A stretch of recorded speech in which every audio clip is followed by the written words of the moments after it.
But before we go any further, we are joined right now by the head football coach at Virginia. He's in his fourth season there. He previously was an assistant coach at his alma mater, Clemson, from 2011 to 2021. In fact, a two-time national champion as Clemson's offensive coordinator. The Cavaliers coming off that dramatic double overtime win over number 8 Florida State, 48-36. They're 4-1. They're 2-0 in ACC play, and they are ranked number 24 in this week's AP poll ahead of a big game against Louisville on Saturday. We are joined by Tony Elliott. Tony, it's been a minute, but it's great to have you back on. How you feeling?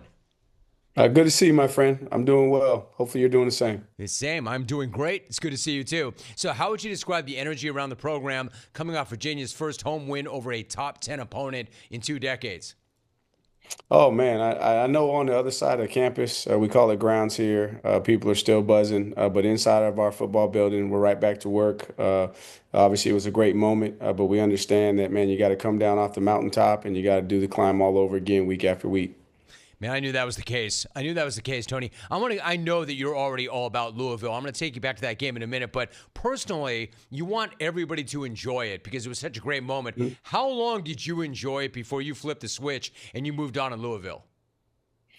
Me personally, man, I flipped the script the next morning. They were playing Pitt on TV, so I was already scouting and watching, getting ready for that game. But I told the staff and the players that we had an extra day since we played on Friday. They can enjoy it all day Saturday, but Sunday morning we got to get ready to go. Tony Elliott joining us. All right, so you're all about Louisville. The win over Florida State was so incredible for so many reasons. I got to ask you, where would you slot that game among the wildest matchups you've been a part of, either as a player or a coach, with all the twists and turns? Yeah, it's up there at the top, especially how it came down at the end. We had an opportunity to win the game on offense in 4 minutes, but we gave the ball back to them. Defense, man, found a way to get a stop. We had another opportunity with 36 seconds left to get a field goal to win the game, and then 2 overtimes. That was a crazy one. That's up there at the top of the list. So, when you talk about it like that, Tony, given all the grit and the resilience and the fact that your team did not blink and they didn't buckle, how much did they show you and how impressed were you with their ability to stay in that fight? You know, they've been showing me that from back in January when all these guys came together. It was a different experience for us with 54 new guys coming into the program, but the senior leadership did a great job of welcoming in all the new guys, the transfers and the freshmen, and they just went to work. And they've been showing me that resilience, that toughness, and eagerness to win and to win at the highest level. So I had been seeing it for a while. I was just so excited for everybody else outside of our program to get a chance to see who these young men really are. So, Tony, it is the new normal. We know this about the business, but how do you integrate 54 new players in and get them acclimated and on the same page? You know, I think it starts with your foundation. You got to make sure you got a solid foundation laid, and then as soon as you bring the guys in, you count on the senior leadership and the veteran guys that are in your program to educate the new guys on the standards and how we do things. And then you also got to empower the new guys as they assimilate into the culture. You give them leadership roles, you give them a voice, and then you make it all about the guys in the locker room and their team.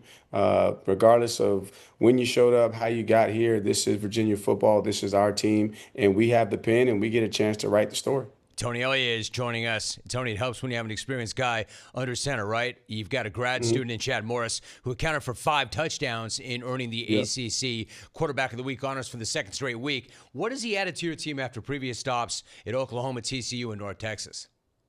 Yeah, Chandler is a warrior and he's a winner, and that's what he's brought to our locker room. He shows up every day, works his tail off, has a lot of fun doing it. He's got a ton of personality. He's able to galvanize all the guys in the locker room, but he's brought a warrior mentality with him because of the adversity that he's had to persevere through, and he's a winner. I mean, he comes from a football family that's won a lot of football games throughout his youth and into high school, and then also at the college level. He's been a part of a team that's played for a national championship, and then he's also had to kind of reinvent himself last year like he did, and so he just brings a ton of experience, but it's that warrior mentality and that winning mentality that he brings. Tony, I'm fascinated by this notion of reinvention. So how actually did he go about reinventing himself? What did he need to reinvent, and then what was his process for doing so?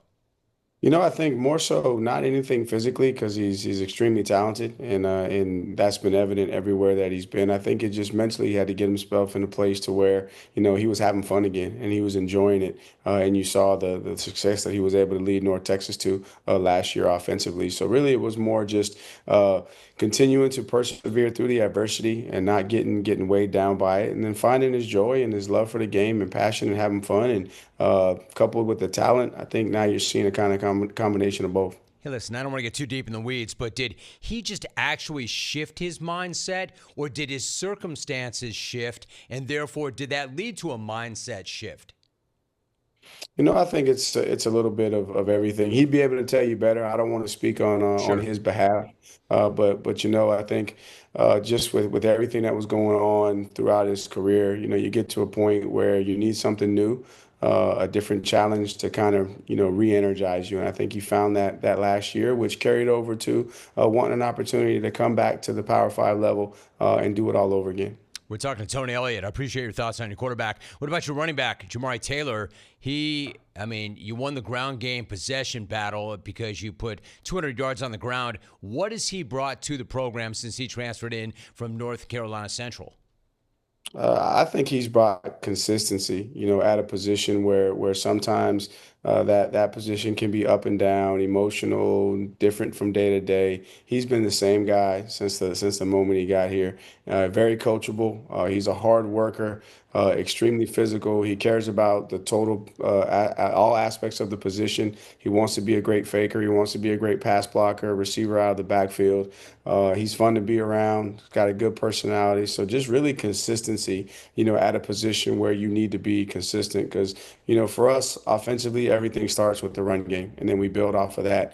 And when you can run the football offensively, it makes you better defensively because you practice against it every single day, being able to work at stopping the run. So if there's one thing I'd have to say that Jamari's brought is consistency and some toughness. Tony Elliott joining us for a few more moments. And Tony, one last thought about that Friday night, because anybody who saw that national broadcast, they could feel the energy created by the biggest home crowd since 2023. I don't think I've ever seen a crowd hit the field as quickly as yours did. How much does Right. their support mean to you as you continue to build that program back, and that they've stayed with you for the most part? It's huge because we're all in this thing together. I mean, the players feed off of the energy in the crowd. That's what we train and work for all year long for maybe 7 opportunities to perform in front of your home crowd. So it is huge, and I'm grateful for the support that I've received over my time here. And I think that there's more to come. But we got to do it together. We can't do it without their support. So let's now, I would imagine you and I could devote an entire podcast to the time you took away and what you took away from working with Dabo Swinney at Clemson for all the success the two of you had together. How do you think your tenure at Clemson and your relationship with Dabo shaped the head coach that you've become? Oh, I mean, it's got a huge impact.